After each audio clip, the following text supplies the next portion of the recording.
नमस्कार दोस्तों, कैसे हैं आप सभी। उम्मीद करता हूं कि आप स्वस्थ होंगे, सुखी होंगे और प्रसन्न होंगे। श्रीमद् भागवत गीता में आपका स्वागत है। हम यहाँ पे आपके जीवन के जो भी इच्छाएं हैं, आपके जीवन के जो कामनाएं हैं, आपके जीवन की जो वासनाएं हैं, जो क्रोध है, काम, क्रोध, मोह, इन सब से जो लिप्त हैं और सांसारिक जीवन जीते हुए आप अपने आप को पाते हैं कि जिस सुख की मैं कामना कर रहा हूँ, जिस सुख की मैं इच्छा कर रहा हूँ, वो पूर्ण नहीं हो रहे हैं, या कुछ ऐसे अवरोध उत्पन्न होते हैं जिसके परिणाम स्वरूप मुझे वो आनंद नहीं मिल रहा, तो आप अपने जीवन से उदास हो जाते हैं, परेशान हो जाते हैं।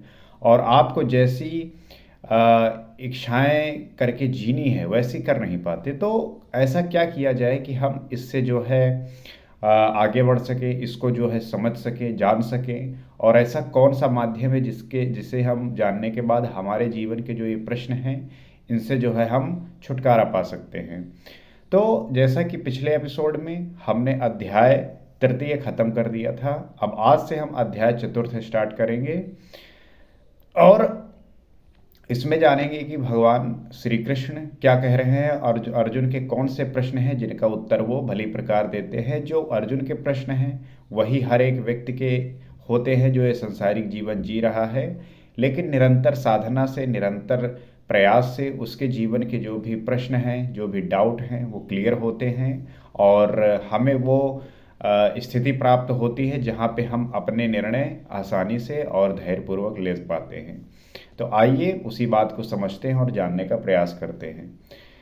तो अध्याय 3 में योगेश्वर श्री कृष्ण ने आश्वस्त किया कि दोष दृष्टि से रहित होकर जो भी मानव श्रद्धा पूर्वक हो मेरे मत के अनुसार चलेगा, वो कर्मों के बंधन से भली प्रकार छूट जाएगा। हमने पिछले अध्याय में, तीसरे अध्याय में ये समझा कि जो व्यक्ति दोष दृष्टि से रहित होकर और जो श्रद्धा युक्त से काम करेगा, कर्म करेगा, वो कर्मों के जो है बंधन से भली प्रकार छूट जाएगा। और कर्म बंधन से मुक्ति दिलाने की जो क्षमता है योग में, ज्ञान योग में, कर्म योग में, उसी में है। तो आपको जो कर्म बंधन से मुक्ति दिलाएगा वो ज्ञान योग, कर्म योग, जो योग है वो ज़रूरी है और योग में ही युद्ध संचार निहित है। तो प्रस्तुत अध्याय में वो बताते हैं कि योग का प्रणेता कौन है, इसका क्रमिक विकास कैसे होता है। तो आगे जो है समझते हैं। तो श्री भगवान कहते हैं, इमं विवस्वते योगम प्रोक्तवान हम व्ययम विविस्वान मनवे प्राह मनुरिक्ष्वा कवे अप्रवीत।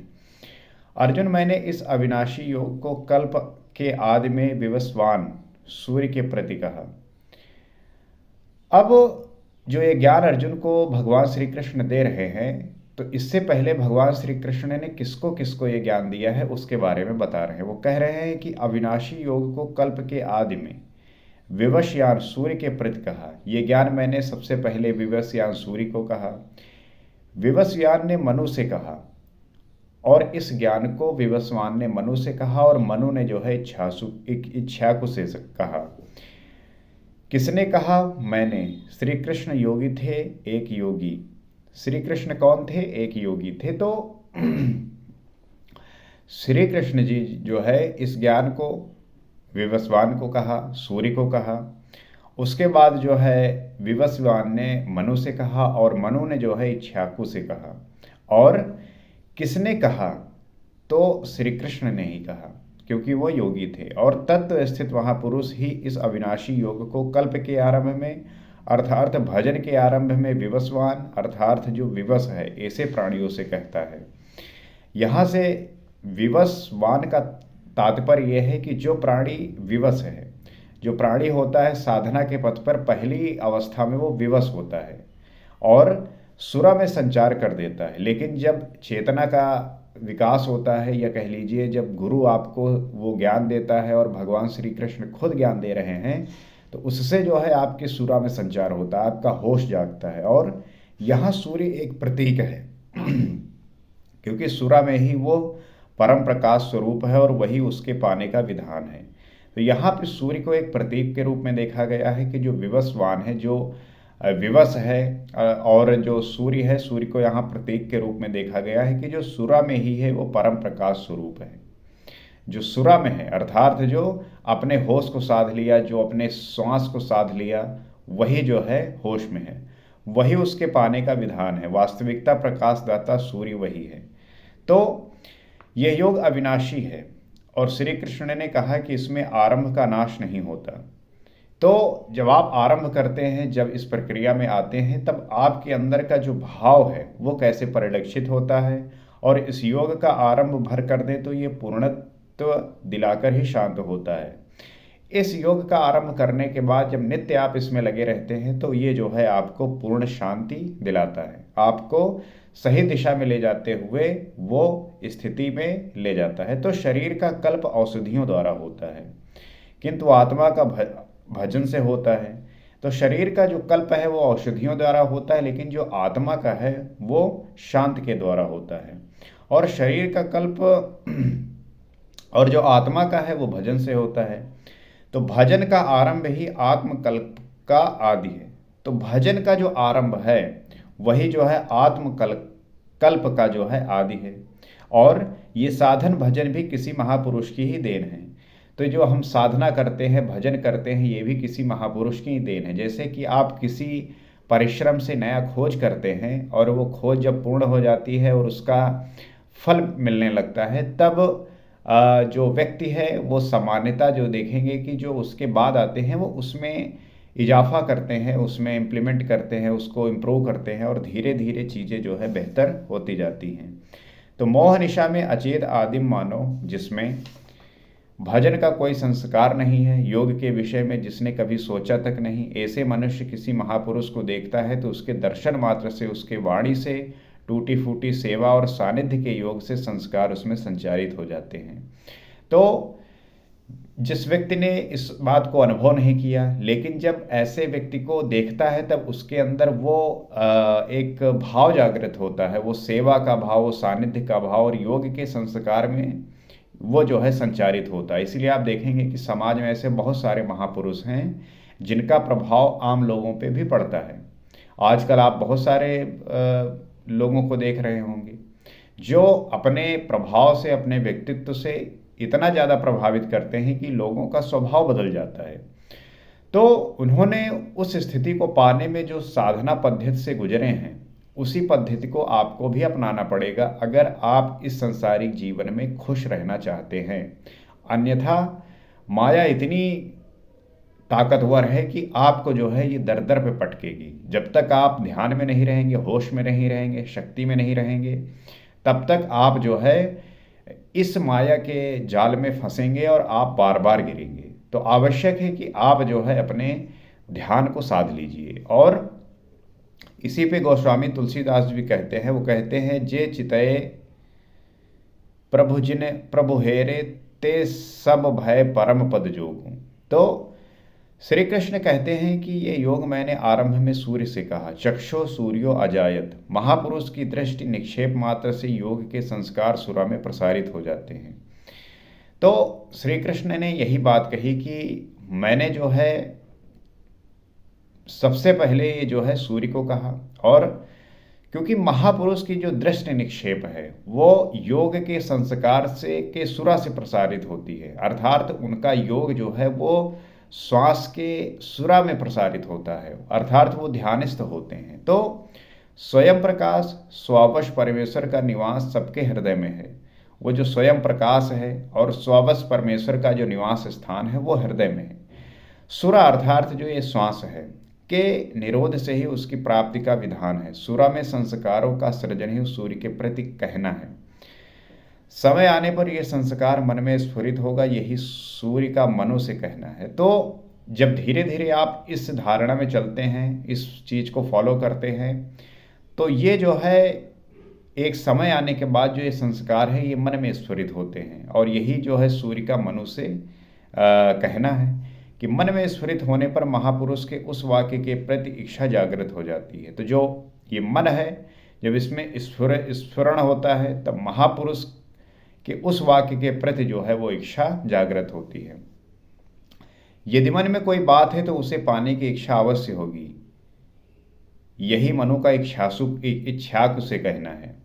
अगर आपके मन में कोई भी इच्छा है तो आप उसको प्राप्त करने के लिए जो है एड़ी चोटी का जो है जोर लगा देते हैं। आपके मन में कुछ भी प्राप्त करने की जब कुछ भी मन में आता है तो आप उसे प्राप्त करने की इच्छा करते हैं। तो यही जो है मनु का इच्छा से कहना है, अर्थात आप इसका क्रम समझिए। पहले श्री कृष्ण ने किससे कहा? विवस्वान से, सूर्य से कहा। तो विवस्वान जो विवश था, उसके बाद विवस्वान ने मनु से कहा, फिर वो व्यक्ति मन के स्तर पे आया और फिर मन की जो है बात पहुंची इच्छा तक, अर्थात इच्छा तक पहुंची। तो एक दूसरे से इंटरकनेक्टेड है। तो यदि मन में कोई बात है तो उसे पाने की इच्छा अवश्य होगी, यही मनु का इच्छाकु से कहना है। लालसा होगी कि वो नियत कर्म करे तो अविनाशी है, जो कर्म बंधन से मोक्ष दिलाता है। तो लालसा यही होती है कि वो नियत कर्म करे जो अविनाशी है और जो कर्म बंधन से मोक्ष दिलाता है। हम इसी कर्म बंधन के मोक्ष में जो है फंसे रहते हैं, मतलब इस कर्म बंधन में फंसे रहते हैं और इस पे साधना करते हुए, चिंतन करते हुए हम तभी जो है मोक्ष को प्राप्त हो सकते हैं। तो ऐसा है तो किया जाए और आराधना गति पकड़ लेती है। गति पकड़कर ये लोग कहाँ पहुँचते हैं, इस पर कहते हैं। तो इसी आराधना को जो है हमें पकड़ के रखना है और इसी रास्ते पे चलते जाना है। फिर एक दिन जो है आपको वो स्थिति प्राप्त होगी जहाँ पे आप होना चाहते हैं। तो एवं परंपरा प्राप्तम इमं राजर्षियो विदुः सह काले नेह महता योगो नष्टा परंतप।